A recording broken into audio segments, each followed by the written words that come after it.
So the question becomes, what happens with Kenny Pickett? Hasn't been able to play in any of the preseason games because of that hamstring injury. We heard not going to play Saturday. He's progressing, but not going to play.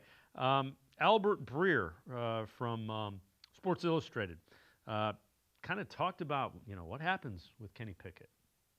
What do you think happens to Kenny Pickett now? I mean, I don't know if there's going to be a market for him trade-wise. My guess is he stays on as the backup.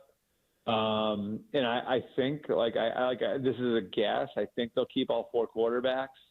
And then after all the hoopla and everything else, Dylan Gabriel and Shedeur Sanders are inactive on the Sunday of week one. I mean, who knows? I think if somebody came across with some sort of representative offer for him, they would definitely listen.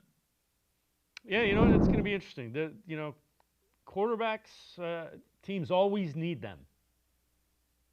Yeah, I mean, all it takes is one injury, and all of a sudden, Andrew Berry's phone could be ringing about potentially, what would it take to get Kenny Pickett and have him be a stopgap. We see it all the time across the NFL. It's not an uncommon thing.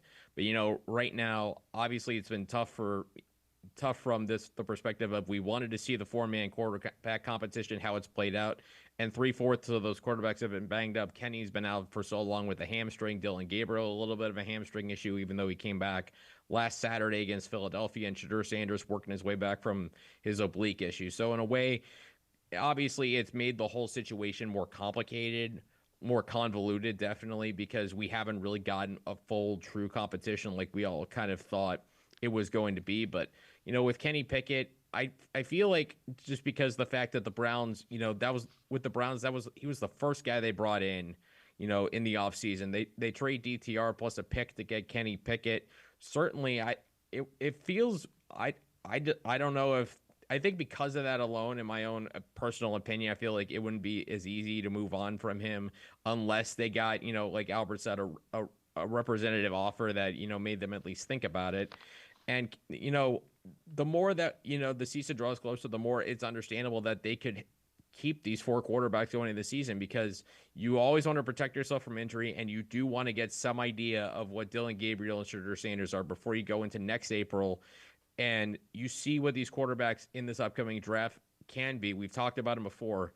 If you need to dive into that market again and draft a young quarterback that you think is going to be the future of the franchise, so you kind of got to get the answer, and you also want to get a little bit more clarity on Kenny Pickett. Those are all, I think, ideal goals.